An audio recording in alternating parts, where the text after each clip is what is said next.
राधे राधे। आज हम बताते हैं तुलसी की पूजा क्यों की जाती है। सबसे पहले तुलसी का अर्थ, जिसकी तुलना किसी से न हो, सबसे अनमोल है। बताया गया है कि तुलसी सर्दियों में गर्म और गर्मियों में ठंडी रहती है, जो कि सबसे अनमोल है। औषधि के रूप में भी तुलसी पूजी जाती है। पौराणिक कथाओं के आधार पर बताते हैं कि माता तुलसी का कैसे पूजा की जाए और इसको क्यों पूजते हैं। पौराणिक कथाओं के अनुसार वरंधा नाम की एक कन्या थी, जिसका विवाह जालंधर से हुआ, जो राक्षस था। वरंधा बहुत अधिक पतिव्रता थी, जिसके कारण जालंधर बहुत अधिक शक्तिशाली हो गया। जालंधर युद्ध में जाने लगा तो वरंधा ने व्रत धारण कर हवन में बैठ गई और अपने पति की जीत के लिए हवन करने लगी। उधर जालंधर सभी देवताओं को हराता चला गया और देवताओं को उनके लिए मुश्किल हो गया जालंधर को हराना। तब सभी देवता हारकर भगवान विष्णु की शरण में आए और प्रार्थना करने लगे।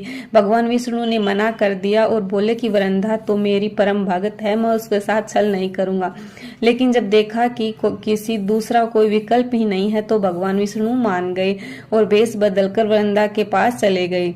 वरंधा उठकर खड़ी हो गई और उनके पैर छुए देखा कि उसका पति युद्ध जीतकर आ गया। लेकिन उसी क्षण देवताओं ने जालंधर का वध कर दिया, क्योंकि पतिव्रता भंग होने के कारण जालंधर की शक्तियां कम पड़ गई।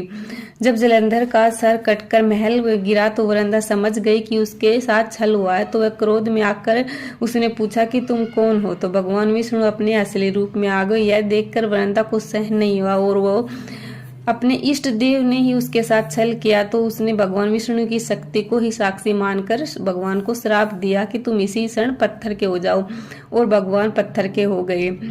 लेकिन जब सारे जगत का काम ही रुक गया तो माता लक्ष्मी और सभी देवताओं ने प्रार्थना की कि जगत के पालनहार के बिना जगत का पालन कौन करेगा। तब वरंधा मान गई और वो अपने पति के साथ ही आग में जलकर सती हो गई।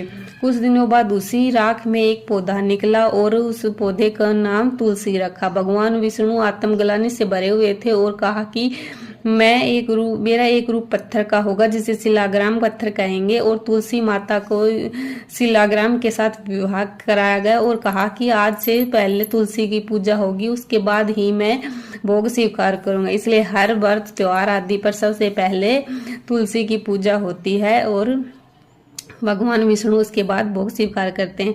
भारत में तुलसी की पूजा औषधीय गुणों के कारण भी होती है।